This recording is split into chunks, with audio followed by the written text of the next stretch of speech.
Confident in your Jurassic Park knowledge? I know you've committed the roars, the chase sequences, and the memorable lines to memory. But what if I told you that below all that beautiful cinematography are parts so outlandish that they almost derail the whole thing? I don't mean little mistakes. I mean major Jurassic Park glitches, scenes that are so out of place and make no sense that you'll wonder how they got into the final edit. And once you lay eyes on them, they're impossible to ignore. Get ready to be blown away as we go into the depths of this legendary film. I guarantee you, after this, you will never view it in the same light. The electric fence climb, in which Dr. Alan Grant, Lex, and poor young Tim attempt to flee the park when it descends into complete prehistoric anarchy, is one of the most exhilarating scenes in cinematic history and one of the most iconic moments from Jurassic Park. The raptors have fled, the fences have come down, and this new family must now fight for their lives. They are forced to climb a high grid of steel cables that resembles a wall that could fry an elephant when they encounter one of the park's outer gates. As far as the eye can tell, it's a classic Spielberg plot point. Tim atop the tower, poised as if he were going to be crowned king of bad luck.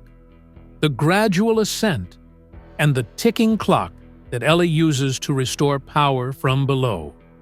A dramatic and iconic scene occurs as the camera sweeps between Ellie turning switches and Tim slowly getting roasted. However, upon closer inspection, an inconsistency becomes apparent. Furthermore, the fence is the problem, not the time of the electrocution. Close inspection reveals that the barrier abruptly terminates a short distance from the spot our heroes are ascending. With no gate, no twists or turns into the jungle, it just stops, as if someone had slapped 20 feet of fence down and thought, they'll never notice. Well, you guessed it. They did. We took note. The purported sole means of progress, an electric death trap, is plainly visible and seems to be quite easy to escape. There was no need for climbing, electrocution, or trauma as the construction stops abruptly near a tree and there is an open space beyond it. Grant and the kids could have easily gone 10 feet to the side to avoid the entire barrier. The Jurassic Park fandom wiki, Reddit discussions, and fan groups all agree that this was just a continuity blunder and not an overanalyzed stretch. The set was probably just constructed to fit into a certain shot, with the idea that the surrounding vegetation and camera angles would cover up any missing pieces. From this vantage point, though, even the most formidable barrier seems to go to nothing. Obviously, someone neglected to inspect that aspect well. Also, when Tim climbs, we see him craning half his body into the space between the bars, which makes us wonder if the barrier was really necessary. When you add in the rapid descent, the harrowing ascent seems like a waste of life. After all, they could have easily walked around it, or even crawled through it with enough ingenuity. You may make the case that they were so caught up in the moment that they failed to see the fence's boundary, or that the dense vegetation obscured their vision. From where we stand, at the center of the camera though, everything is very obvious. What started out as an exciting, no-way-out scene rapidly devolves into a bizarre cinematic illusion that crumbles with a single camera viewpoint because the barrier is incomplete. It's one of those shocking bloopers that you notice straight away. What's funny is that it has become famous all on its own. As if they've uncovered some hidden plot in Hollywood, supporters take great pride in pointing out such details. Just when you thought that fence was out of control, there's another blooper that even Spielberg wishes he could take back. Even while the goat leg sequence, iconic tune, and roars are all well known from this film, there are a number of obscure scenes that have never received any attention. Until now, that is. A dinosaur blinking out of sync, or a background extra staring at the camera are not what we're referring to here. Even though it was one of the most critically acclaimed films of all time, this one managed to miss the mark because it is larger and more daring. This is the type of blooper that goes unnoticed on the first or even 10th viewing, but which causes your brain to perform a double or even triple take. And before you know it, you're no longer merely watching the film. You're immersed in its investigation. These aren't little sequences. They're big moments, and some fans even love them. Scenes like this will be etched in the annals of cinematic legend.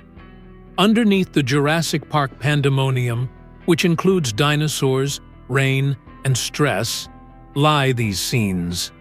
Were these blunders meant to be hidden? That was the question on everyone's mind once we found them. Are they deliberate attempts to conceal information, or merely the result of careless actions that were too expensive to rectify? You'll never view Jurassic Park the same once we drop the beans on some of the most mysterious plot points that made it into the film's final cut. Play it again and examine it more closely. Then get out your magnifying lens. John Hammond's peculiar accent is one of the film's subtler but no less interesting elements. The genius behind the dinosaur theme park, Hammond, Richard Attenborough, England, is played by an observer who may have picked up on the fact that his accent seemed to change throughout the film, from a strong Scottish brogue to a more refined English one. We can discuss it. Our first encounter with John Hammond takes place upon the surprise arrival of Dr. Alan Grant and Dr. Ellie Sattler at the dig site in Montana. The fact that Hammond is a Scottish entrepreneur gives him a strong Scottish accent in this first scene. This is in keeping with the film's fleeting references to his background, which include his adventures in Petticoat Lane, England. But as the film goes on, especially in the Isla Nublar sequences, Hammond's accent starts to soften. In the scene where he and Dr. Sattler have an emotional moment over melted ice cream, remembering his days in a flea circus, his accent changes to sound more like an upper-class Englishman. Those paying close attention to accents would have noticed this alteration, but it was mild. Some have speculated that the change was deliberate, either to show that Hammond is complex or that he wants to be perceived as an intelligent businessman. This discrepancy has generated debates among both fans and detractors. Some think it was a production mistake, though. Interestingly, Jurassic Park isn't devoid of accent anomalies. Like many other actors, Sam Neill had trouble with his accent when filming his role as Dr. Alan Grant. Neill had prepared an American accent for the part, but Spielberg wanted him to use his natural voice instead, according to an interview he gave to Vanity Fair. Then, a few days later, Spielberg wanted a voice somewhere in the middle. Thus, the accent was inconsistent throughout the film. Coming back to the subject of Hammond, it should be mentioned that Richard Attenborough was renowned for his subtle acting style. Considering his history and experience, it's easy to see how the accent change may have been an intentional decision to give the character more nuance. On the other hand, it could have been a consequence of the production schedule, where sequences were shot out of order and the consistency of the dialect was neglected. Whatever the case may be, Hammond's changing accent makes him more interesting. As he goes from being an idealistic idealist to a guy facing the realities of his inventions, it gently reflects his path. Some may find the inconsistency annoying, while others may see it as a sign of how multifaceted Hammond is. Although these accent changes don't amount to much in the big picture of Jurassic Park, they add to the film's lasting charm by giving viewers something fresh to think about with every watching. Have you ever thought about the scenario where the T-Rex gets out of its paddock while the kids are in the car and it's pouring with rain? The scene unfolds as the T-Rex gorges itself on a goat, then spits its severed limb out onto the sunroof of Lex and Tim's Ford Explorer. This adds a chilling element to the scenario, but in the scenes that follow, the goat leg mysteriously disappears, leaving no sign of it slipping off or leaving anything behind, like blood or residue. Please hear us out. We are not attempting to be picky. Editing a picture as massive and revolutionary as Jurassic Park is incredibly challenging, and making the film itself is a complex process fraught with missing details and other challenges. There have been few scenes as memorable as the T-Rex escape. This is the type of scene that has been discussed in virtually every discussion about dinosaurs since 1993, and it has been replicated in video games and paid tribute to in television programs. Cinematic gold. The suspense, the trembling floor, the footsteps. Still, a limb just vanished in the midst of all this spectacular genius. Both supporters and detractors have sought to justify it throughout the years. Some have speculated that perhaps gravity took a vacation from the mayhem and the goat limb fell off the roof in the time between shots. One school of thought maintains that it was only a rubber prop and that continuity was an oversight on the part of the team. This, however, is a discussion about a goat leg that has been saturated in blood. It certainly wouldn't have dissolved into the nocturnal haze and slipped away without leaving some kind of mark, be it a smudge, a streak, or simply a single drop of blood on the surface of the glass or the floor. It seemed like the roof had been meticulously cleaned, as if a small cleanup staff had been concealed off-camera to remove any trace of the leg's abrupt vanishing. The fact that this error remained uncorrected, however, was what truly heated up the conversation. Neither in the theatrical run, the 2000 DVD, the Blu-ray, nor the posh 4K Ultra Remastered re-release with all the new digital fixes and additions. It's as if the creators intended for it to be a hidden clue for curious viewers. A gentle reminder that even the most beautiful movies have human frailties and are occasionally hilariously imperfect. The unfiltered enchantment that made Jurassic Park feel so genuine, untamed, and unforgettable is symbolized by this spectral goat leg. Allow me to take you on a little journey through time. This is our initial encounter with the Velociraptor, the most recognizable dinosaur in the series. A dinosaur egg is being laid in a clean, modern laboratory. There is no violence or squawking in this picture. As the egg begins to break, Dr. Grant, Ellie, and Malcolm crowd around like pleased relatives at some strange prehistoric baby shower. As the score builds, a squeaking, blinking baby raptor emerges. Things start to get murky from here on out. Among all this technological sophistication, a robotic arm reaches into the camera to assist the hatching raptor as the egg begins to crack apart. It was so overt that it seemed to be nudging the infant out of its shell. It only hovered around. It appeared to be an integral element of the incubation arrangement at first, perhaps a laboratory instrument assisting the process. But in the subsequent reverse view, the arm is nowhere to be seen. If you've ever watched the Jurassic Park making-of film, you know that the animatronic and puppeteering techniques utilized to bring the dinosaurs to life were absolutely insane. While there's certainly nothing inherently wrong with using a mechanical arm to guide the raptor chick as it emerged from its egg, the filmmakers here were clearly aiming to make us believe this is a genuine, live event. However, the arm vanishes into thin air in the subsequent image. The camera angle changes, and the baby raptor appears to be hatching alone, as if it is embarrassed to ask for aid in front of the camera. The relative lack of stakes in this scene, in contrast to the rest of the film, just adds to its comedic value. In the middle of this serene laboratory scenario, which is supposed to arouse wonder and inquiry, there is a continuity problem that makes it seem like the puppet master was CGI'd out by accident, and nobody ever mentions it. Even the most devoted viewers missed this gaffe for a long time. Perhaps it was because we were so engrossed in the sight of the newborn dinosaur's eyes that we failed to see the robotic limb. Or perhaps it was because it occurred early in the film. The most outrageous mistake in Jurassic Park doesn't even begin to cover it. If you can't wait for the next mind-blowing blooper, then you should definitely stick around since our countdown is only beginning. Now that the raptors have entered the premises, the anxiety is through the roof.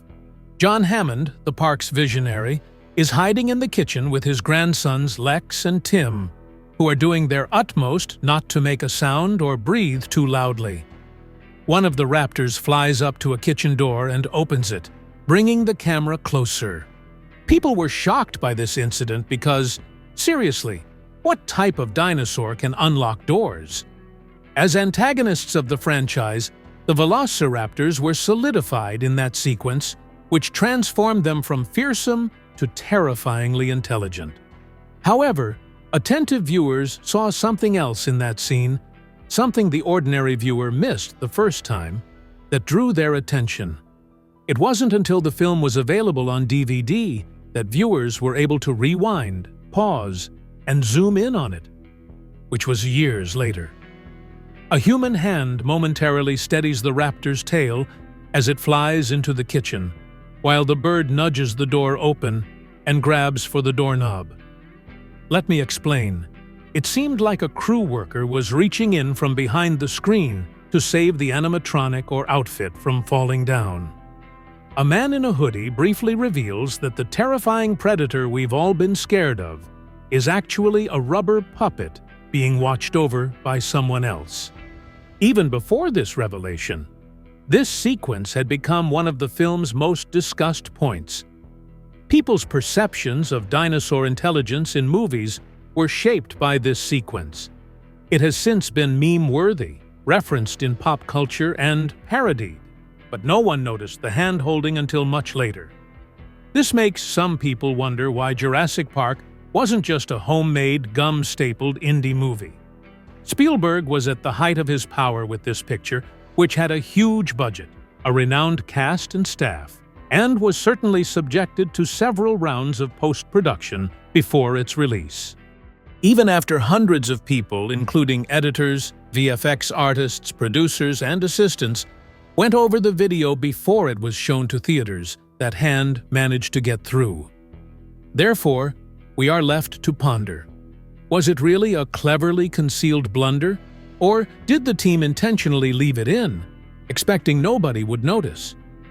Rumor has it that Spielberg caught the error but decided no one would notice in a dark theater. He may have been correct. In 1993, when the film was shown to the public, the majority of viewers didn't even notice. It becomes much more intriguing when you realize that the hand is really absent in subsequent digital copies, such as the 4K versions. It was subsequently fixed using state-of-the-art CGI, but it's still rather strange that a film famed for its innovative looks and effects managed to have such a huge gaffe become one of the biggest hits of all time. Do you wish I told you about additional blooper sequences in this great film? This is only the beginning of the team getting caught red-handed, so be sure to keep watching. Now, this one is one of my favorites because, well, nothing screams mystery like a missing prop, and a briefcase full of cash is the epitome of a high-budget film. Dennis Nedry, one of the most comically uncomfortable cinematic characters of all time, was born in this scene. He's the irate, disorganized coder with a million things happening in the background. Do you recall the scene where Nedry meets up with Dodgson, the dubious individual from a competing genetics organization, at an outdoor cafe in Costa Rica while it is pouring down rain? Dodgson tries but fails to maintain a low profile when he passes along blueprints for stolen dinosaur embryos to Nedry, who is dressed in an absurdly bright shirt and behaving even louder. This is when everything went wrong, adding to the scene's overall air of shadiness and awkwardness, which is somehow hilarious. Lots of cash is contained in a slick black suitcase that Dodgson presents to Nedry. It feels more like two men negotiating a Craigslist deal for a used VCR, but Dodgson makes a big motion about it, making it seem like he's doing something criminally smart. It's his advance for stealing dinosaur embryos. In one shot, the briefcase is plainly visible. Yet, in the subsequent shot, while Nedry is guzzling his soda and speaking at 100 miles per hour, It disappears without a trace. It vanished without a trace, as if it had never existed in the film. Neither the table nor the bench contain it. We are all fallible. Therefore, continuity errors do occur. Nonetheless, this was a case including substantial funds. Money, which is meant to symbolize the entire motivation for one of the most significant betrayals in the film. Yet, it eludes us altogether. What do you think? Let's speculate, shall we? Even though there is absolutely no physical evidence to support the claim, several fans have speculated that Nedry may have taken it and hidden it beneath the table in between takes. Someone else may have cut it out to make the story go faster, but then the conversation would have mirrored that. The editors seemingly failed to see that it was an integral aspect of the scenario. We must not overlook the irony. The money in the suitcase vanishes together with the moral fiber of every individual shown in that moment. Perhaps that was more of a metaphor than an error. The one good thing is that it can't be fixed anymore. The inclusion of this scene in the final cut suggests that there may be a renegade suitcase with a substantial amount of cash floating aimlessly in the Jurassic Park film world, just waiting to be discovered and claimed. As the sun goes down on Isla Nublar, a ferocious storm rolls in. Lightning bolts streak across the screen. Distant thunder rumbles, and heavy rain falls as if Mother Nature had a grudge against Dennis Nedry. The park's security system was just compromised by Nedry, brilliantly portrayed by Wayne Knight, in an attempt to steal dinosaur embryos for a competitor company. But karma, as the saying goes, does not play favorites. Dennis, who has obviously never driven a car before, is out and about in his Jeep, clumsily adjusting his spectacles as he careens aimlessly through the bush. As he attempts to gain his bearings, he smashes into a signpost and, in his boundless brilliance, accidentally turns it in the opposite direction. The character in this scenario exemplified the phrase, "You messed up," but the following 5 seconds take things to a whole other level. He steps out of the Jeep and begins to ambulate through the thick jungle while wearing a yellow raincoat. Suddenly, he spots what appears to be an inquisitive little dinosaur, up until it opens its frill like a space peacock and lets out a high-pitched scream that sounds like a cross between a raptor and a kettle. It's rather adorable. Here we have the Dilophosaurus, and it truly shines. In reality, this monster didn't exist in such a form. Thanks to Spielberg and his special effects team's creative license, we obtained a jaw-dropping depiction of Dilophosaurus, even though the actual dinosaur was considerably bigger and lacked the characteristic of spewing poison or frill flaring. We get a fleeting, almost imperceptible look behind the Hollywood curtain when Dennis slips and falls while attempting to entice the dinosaur with a stick, like it's a dog begging for a bone.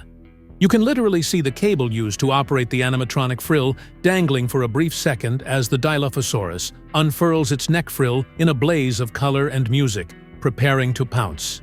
Just so we're clear, this was in the early 90s, when computer-generated imagery was in its infancy. When it came out, Jurassic Park tried something really new. Audiences believed, and still believe, that these dinosaurs were genuine because of how well CGI and animatronics were combined. However, seeing that small, nearly invisible cable was like seeing a Starbucks cup in a Game of Thrones episode. The animatronic Dilophosaurus's use of hydraulics, wiring, and servos to regulate its motion was absolutely mind-blowing. To give the impression that the monster was breathing, these practical effects experts were working around the clock. The effects team came up with the breathtaking frill as an original design concept. As it fanned open, the wire control system had to synchronize the angle, speed, spread, and terrible tremor that gave the dinosaur its menacing aura. That wire may seem like an oversight to some, but it's actually a mark of pride. Returning to the scene, things go downhill quickly after the frill unfolds and Dennis begins to freak out. Returning to his jeep, he clumsily wrestles with the door as he tries to wash the poison from his face. And we must not forget the poison. Like liquid karma, it's thick and blackish green, and it's terribly pleasant to see it hit him. The venom-spitting animatronic shot was a flawlessly executed sequence. His spectacles, clothing, and very being are struck by it. Even though there is genuine terror in his screams, we find them funny. Next, the iconic scene that every child of the 1990s remembers vividly. Dennis stumbles as he attempts to retrieve the abducted embryos from the Barbasol container. As he whimpers and slams the Jeep door shut, the Dilophosaurus Rex emerges from the vehicle, jaws agape, prepared to put a stop to this disastrous robbery try. Let's go back to that wire once again. Almost reassuring in today's society preoccupied with perfect computer-generated imagery and green screens is that small wire. It's a constant reminder that the animatronic engineers, puppeteers, and set designers all had to work together in perfect harmony to physically give these prehistoric beasts movement, each scene requiring careful calculations of weight distribution, timing, and durability. Furthermore, it should be remembered that Jurassic Park was released more than 30 years ago. It implies that these practical effects were created before the advent of digital correction. This isn't only an error, it adds to the allure and the legacy in the end. In that one fleeting second, the enchantment of film nearly reveals its hidden side before vanishing into the darkness, accompanied by a shriek and a crunch. Do you recall the scene when the park's tour cars initially pull up to the gates? It was set to dramatic music, with fire torches lit, as if we were entering a prehistoric red carpet event, and those wooden doors swinging open as if controlled by some brilliant artificial intelligence system operating behind the scenes. It gave off an air of a future zoo, and the impression that this is a fully automated facility. But there's one thing that utterly destroys the illusion, and you'll see it if you squint, or even better, if you watch in high definition. At the exact moment when those enormous doors should close automatically, a mysterious figure lurks behind the trucks, and it turns out to be a person physically drawing the doors shut. In a film that promotes artificially controlled environments, cloning of dinosaurs, and electric fences capable of instantly killing a velociraptor, an unidentified individual pulls the gates shut as if he were a Disney employee. This scene totally disproves the movie's assertion of technological supremacy, which is really rather funny. It's as if you peered behind the curtain of Oz and saw the Wizard of Oz, only he was a regular person with a rope and a walkie-talkie.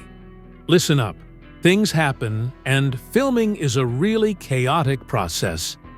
It seems unbelievable that this went unnoticed during editing, considering that this was in the early 90s, when computer-generated imagery was still in its infancy. Even more bizarre is the fact that the idea to digitally remove the man from the shot was completely overlooked. However, we must not pretend that this is the sole instance of Jurassic Park's blunders. In fact, if one is attentive, the program offers a veritable treasure trove of such moments.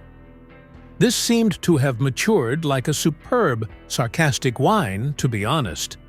The movie's theme, which goes something like, "You think you're in charge, but nature, or in this case, low-budget reality, is just waiting to pull the curtain back."